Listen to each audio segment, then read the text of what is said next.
என் பெயர் மகேஷ்குமார். நான் 4ஆம் வகுப்பு மாணவன்.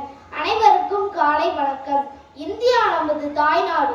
எந்தையும் தாயும் மகிழ்ந்து குழாவி இருந்தது மின்னாடே. இதன் முந்தேராயிரம் ஆண்டுகள் வாழ்ந்து முடிந்தது மின்னாடே. நாடு ஒன்றுதான், ஆனால் நம் வாழ்க்கை தான் பல மாறுதலுக்கு உட்பட்டு விட்டது. 30 கோடி முகமுடையாள் என்று பாடினார் பாரதி என்று. ஆனால் இன்று 140 கோடி ஆகிவிட்டது. மக்கள் தொகை மட்டுமா இந்த மாற்றம்?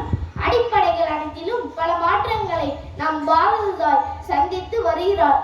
நெஞ்சு பொறுக்கதில்லையே, நிலை கெட்ட மாந்தரேன் எனக்கையிலே. அஞ்சி அஞ்சி சாவார் அவர் அஞ்சாத பொருளில்லை இந்த அவனியிலே என்று விடுதலை வேண்டி நின்றோம் அந்நியரிடம். அந்நியரை விரட்ட வேற்றுமை விடுத்து ஒன்றுபட்டோம். நம் இயற்கை வளங்களை சுரண்டி அயல் நாட்டவரை பல அறப்போராட்டங்கள் மூலம் அகற்றினோம். பெற்றோம் சுதந்திரம். தேசத்திற்காக அறுபாடுபட்ட தலைவர்கள் வாயிலாக ஆட்சி அமைத்து சுதந்திர நாட்டை சீராக்கி நல்வழிப்படுத்தினோம் அன்று. ஆனால் இன்றைய நம் நாட்டின் நிலையை எண்ணி பார்த்தால் வேதனை தான் மிஞ்சுகின்றது. ஜனநாயக நாட்டினா நாம் வாழ்கின்றோம் என்று எண்ண தோன்றுகிறது. இன்றைய இந்திய தாயின் நிலையை பாருங்கள்.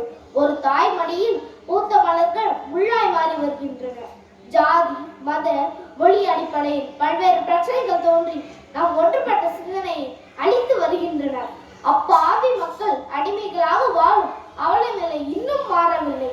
மணிப்பூர் மக்களின் நிலை நம் மனதை மகிழ்ச்சி அடைய செய்யவில்லை.